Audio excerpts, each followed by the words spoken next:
All right, so this is a suggestion via a donation. The name of the video is Top 5 Animal Team Combos. Let's check it out. This episode was sponsored by Skillshare. Every character in the game has its weaknesses. For example, crocodiles, which possess the strongest bite attack in the game currently, get completely shut down by a single grab. Cheetahs, the fastest land build in the game, get griefed to no end at low levels because even at their peak strength, they're too weak to defend themselves and their party they get from tired attacks from the other players in their region. Running so massively Seals have high fast. speed in the water, but, I mean, look at this. Oh, wow. What is this? Yeah. There are two main ways you can circumvent your character's weaknesses. The first would be to reallocate some of your stats to create a more well-rounded character. One example of this would be the sea lion, which is a more well-rounded version of the seal. While they aren't quite as good as swimmers as seals are, they do have great water mobility and can also hold their own on land. The second option, and in my opinion the better option, would be to team up with another player whose character whose power and mobility is that complements yours, so that you can cover each other's weaknesses without sacrificing the most impressive aspect. Yeah, this, whatever this is, sounds like an absolutely amazing combo, bro. Like, this would be OP if that was something stats of your build. So today I'd like to highlight the top 5 animal team combos, starting off with number 5. Let's go. Mammals are uniquely susceptible to parasites like biting flies and ticks. Since many of them don't have long grasping arms or opposable thumbs, they don't really have any way to remove a parasite that's biting them. This is where the oxpecker comes in. Oxpeckers can cleanse any mammal of their parasite debuffs, an indispensably important perk to have. The oxpecker gets a free source of XP and also gets protection by sticking with a party of players in a much higher weight class.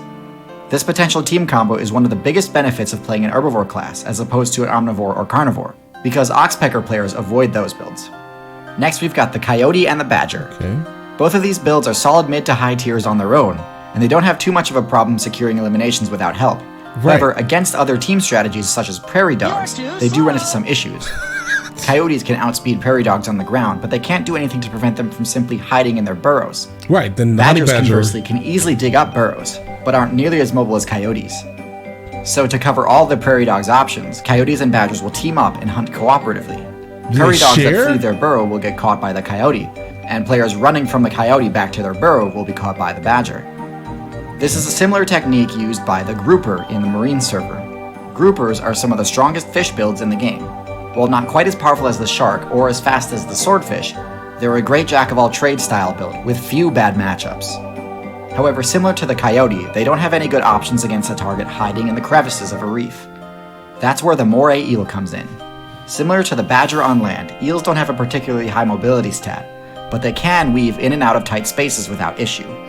And so a grouper and an eel will team up to trap targets, just like the coyote-badger combo. Fish fleeing the eel player will get caught by the grouper, and the looming presence of the grouper will intimidate other fish players into trying to take cover in the reef, where the eel is positioned to strike. But as powerful as this combo is, the reef is home to an even more unstoppable combo. Let's go. Anemones are unique in that they opt for a sedentary playstyle, completely sacrificing their mobility stat, and trading those points in for other abilities.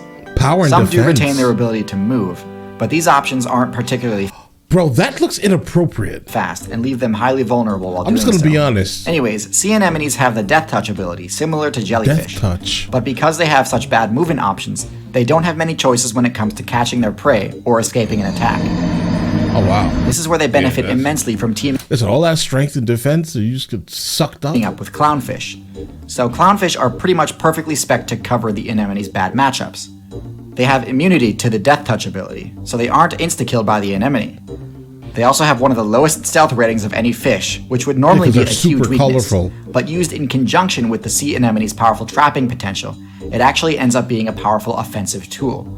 The clownfish can essentially serve as bait, luring in other players who then get caught by the anemone. In addition, clownfish are actually skilled rushdown fighters that can easily chase off builds that pose a threat to the anemone. In some cases, chasing off players far beyond the clownfish's weight class. But if the clownfish does encounter a player that they can't fight head-on, they can safely retreat to the protection of the anemone. It's pretty common knowledge that frogs are some of the least viable builds in the game, with their extremely low power, defense, and HP. Guys, I'm still trying to find something better than a badger and a fox, guys. Coupled with having one of the most vulnerable starts and their reliance on moisture, and it's not hard to see why the amphibian player base is on the verge of collapse. Wow. But they do have a few upsides, most notably their fast tether grab, as well as one of the highest jumps in the game. The tether grab specifically is why it makes such an effective teammate to the tarantula.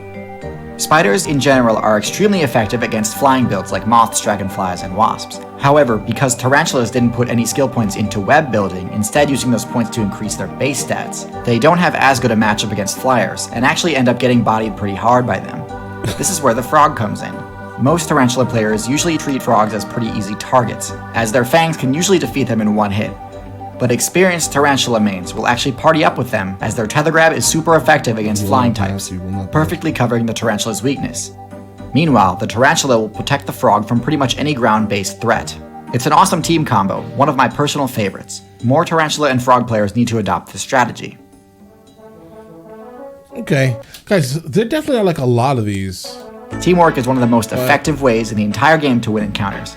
But working with others presents its own set of challenges. For example, if a clownfish fails to use the brush emote frequently enough, it will lose its immunity to the anemone's sting.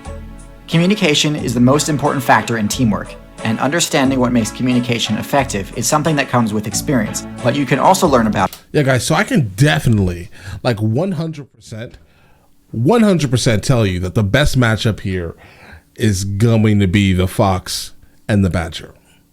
Out of all of them.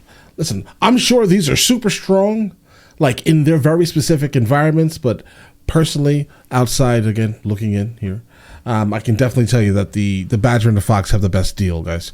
The other ones, which ones were they here? Make sure we're not missing any of them. The bird and the giraffe, with the bird like just legitimately eating the parasites off of the giraffe. That's a solid matchup, but it's really not. Well, I mean, the birds are getting food, the giraffe's living longer. Well, that's a solid one. That sounds like codependency, to be honest. That sounds like they can't live without each other anyway. Feels like, at least. But all right, listen. Let me know in the comments the next one of these from him that I should be checking out, and I will get into that as soon as I possibly can. All right? And listen, you guys all have an absolutely amazing day. Enjoy it thoroughly.